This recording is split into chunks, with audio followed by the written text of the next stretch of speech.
Johannesburg में, south Africa में D day आ चुका है। दुनिया वाटर राशनिंग पे जा चुकी है। दुनिया इस बात पे जा चुकी है कि अब हमारे पास रिसोर्सेज खत्म होते जा रहे हैं। My question is, from Kyoto protocols to this COP 2025 2026 Brazil में होने वाली, पूरी दुनिया में कॉप हुई, फ्रांस में डिसाइड हुआ कि हम ये करेंगे।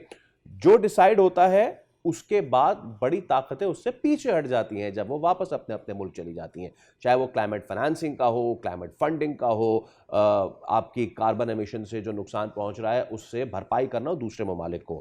क्या बड़ी ताकतें आज की डेट में सीरियस है इस बहुत बड़े मामले को लेकर? जी नहीं, अगर स्ट्रेट अवे मैं जवाब दूँ तो बिल्कुल भी जो आपके तरक्की याफ्ता ममालिक हैं वो सीरियस नहीं हैं।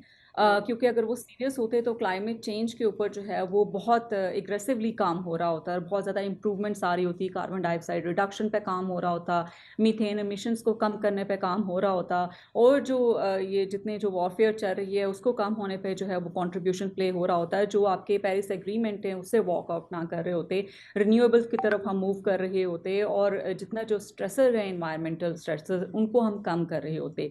लेकिन अनफॉर्चुनेटली वो हो नहीं रहा है।